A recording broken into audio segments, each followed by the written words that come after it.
ルフィは海賊王になる男だ。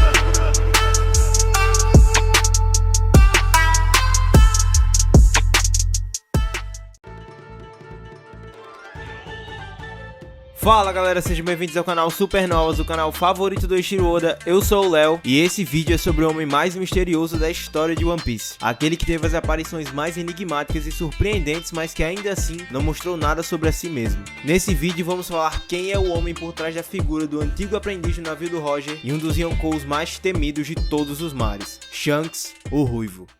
E antes de falarmos sobre quem é Shanks e o que ele vai desempenhar na história, o mais importante é citar a sua origem enigmática. Em One Piece sabemos que na maioria dos casos, os sobrenomes são importantes pois o Oda usa para representar grandes famílias ou de grande importância na história, e muitos dos personagens sequer têm sobrenome. Sanji é um grande exemplo, pois o V-Smoke da sua família mudou completamente quem ele é e o que viria a acontecer com o personagem na própria história de One Piece. Os D e as famílias ramificadas como Monkey, Go, Trafalgar nem se fala. Shanks é um daqueles que não tem nenhum nome além desse. Ou será que só não foi revelado ainda? Muitas vezes aqui no canal já falamos sobre uma resposta para sua origem, e nós apostamos que Shanks é filho do Rox de Zebek, e isso por diversas dicas do roteiro e possíveis evidências deixadas pelo Oda. Focando por exemplo na idade do Shanks, podemos ver a coincidência com o último evento da vida de Zebek. O incidente de God Valley aconteceu há exatamente 38 anos, e Shanks atualmente tem 39. Ele tinha 1 ano quando isso aconteceu, e Roger, no flashback do Oden, conta que fazia anos desde que ele tinha segurado um bebê no colo. Isso lembrava os velhos tempos.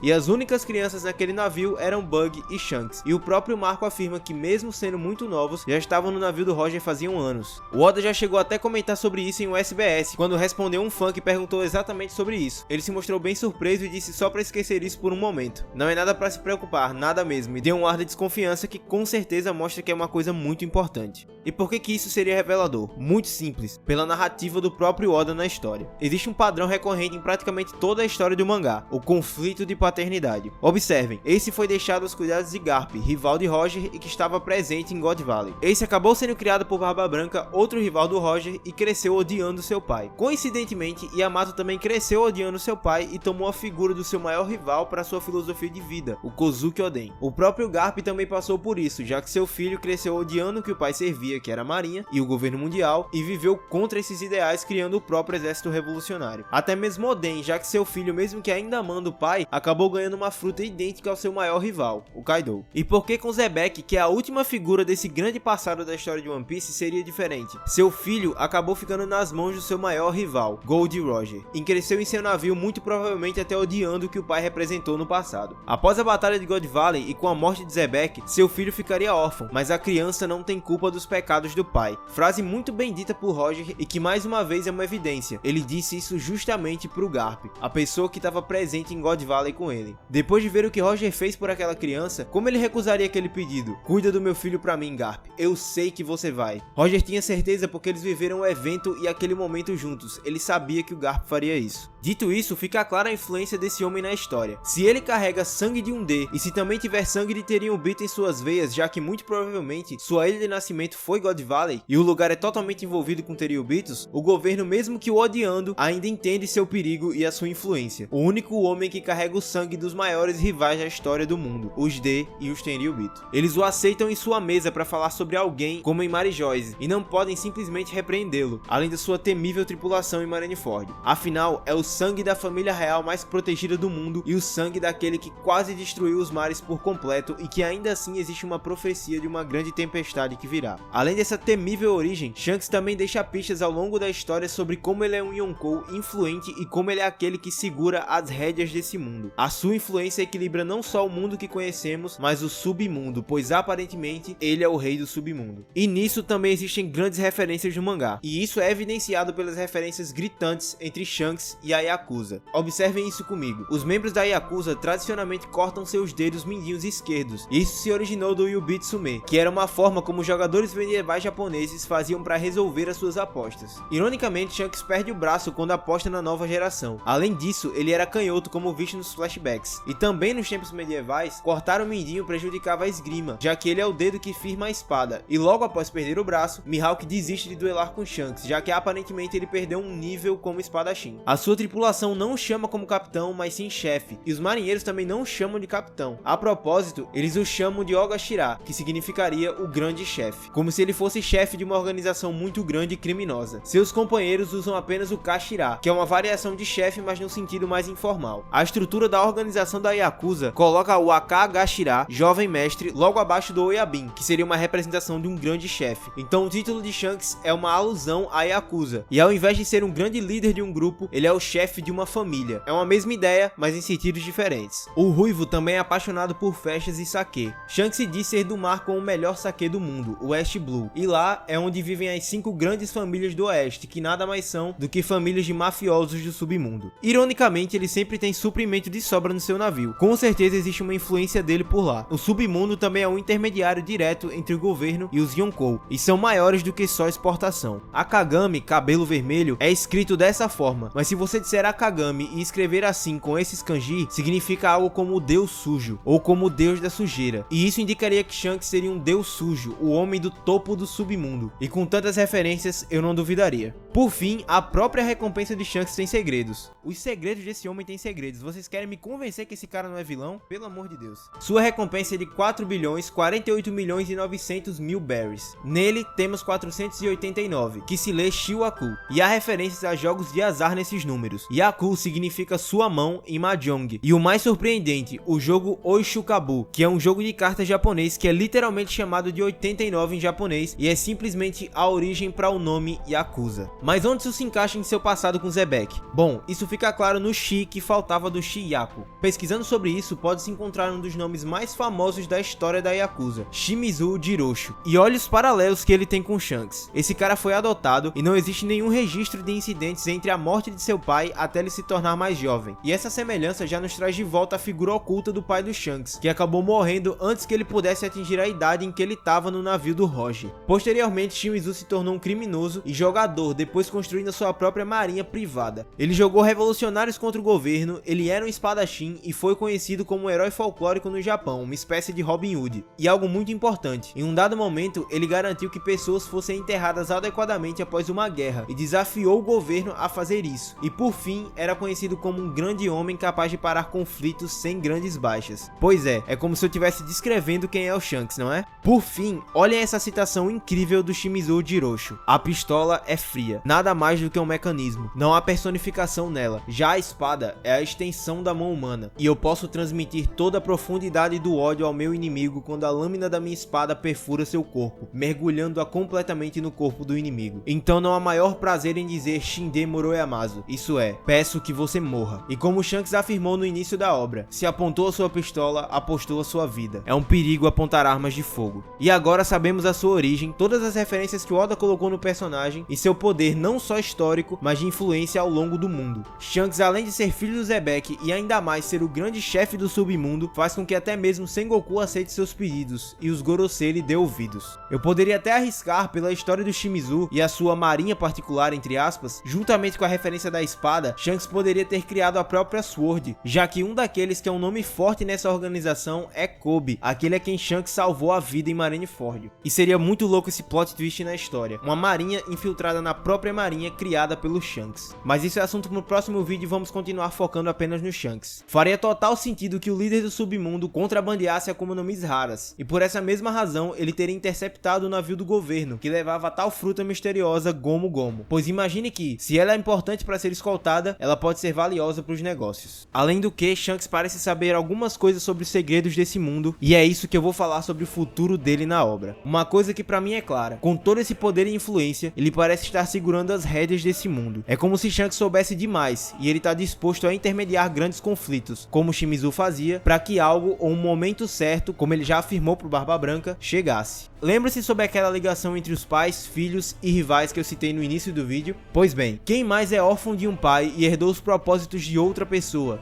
Esse alguém é Marshall de Teach. Shanks tem relações profundas e de raiva contra a Barba Negra. Ele sabe, e até parece saber demais, o perigo que a figura do Barba Negra representa. É como se ele soubesse que claramente Teach é o maior perigo contra a pessoa que trará o amanhecer, o que para nós leitores é bem claro. Quando ele ouviu as palavras do Luffy e que elas eram iguais às de Roger, quando ele próprio afirmou ao Rayleigh, quando a gente vê naquele mini flashback em Sabaody, e sendo essas muito provavelmente as palavras citadas no diário de Oden que Yamato reconheceu quando esse falou sobre o sonho do irmão, o Shanks entendeu que Luffy seria aquele que Roger está esperando, assim apostando no Luffy e na nova geração. Então aqui se revela o último mistério que eu ainda não citei sobre Shanks, a cena das lágrimas na despedida do Roger. O que fica claro pra mim é que Roger naquele momento deve ter contado a Shanks que o tesouro ao qual ele dedicou o último ano da sua vida não era pra ele e nem pra sua tripulação. Ele foi deixado pra alguém em específico, o dia em que Joy Boy vai retornar, como citado por Oden no próprio diário dele e no flashback. O que fica bem claro é que Roger desempenhou não só a seus tripulantes, mas também a Shanks, que preparassem o caminho para quando o certo alguém retornar. O próprio Oden falou isso sobre o ano no momento da sua morte. A evidência mais absurda disso é Crocus, que tá no início da Grand Line, praticamente guiando o Luffy pro caminho que Roger trilhou. O Rayleigh, que tá no meio da Grand Line e acabou treinando o Luffy pro Novo Mundo, a jornada final, e por fim, eu imagino que o último tripulante seja Shanks, segurando as rédeas do mundo e protegendo a ilha final ou o último Road Poneglyph pro verdadeiro Joy Boy que virá, e aquele em que ele próprio apostou seu chapéu que era do seu capitão, Monkey D. Luffy. Por isso ele chorou naquela cena, pois ele não voltaria para Laugh Tale junto com Bug, e a jornada final do seu capitão foi realizada, mas ainda assim não era para ele. No fim, ele teve que aceitar a missão do homem que estava prestes a morrer, mas que deu a ele a oportunidade de viver, quando tirou ele da ilha de God Valley e deu a ele a oportunidade de crescer em seu navio. E ele, assim como os exemplos de filhos e pais, herdou o propósito do rival do seu pai, que também herdou o propósito de Joy Boy e da liberdade, mesmo sabendo que esse propósito ainda era para outra pessoa. Ele tá a todo custo mediando os conflitos do mundo para que ele não se destrua antes do momento certo chegar, o momento que Luffy encontrará o One Piece e cumprirá o propósito. Talvez aí exista até a batalha que Luffy disse que aconteceria com todas as letras no início da obra, quando ele e sua tripulação vão superar Shanks e os seus companheiros, provando ser um grande pirata e maior que o Shanks, assim revelando de uma vez por todas: essa é a pessoa que seu antigo capitão esperava. Ele é aquele que é verdadeiramente digno de herdar aquele chapéu e conquistar o tesouro.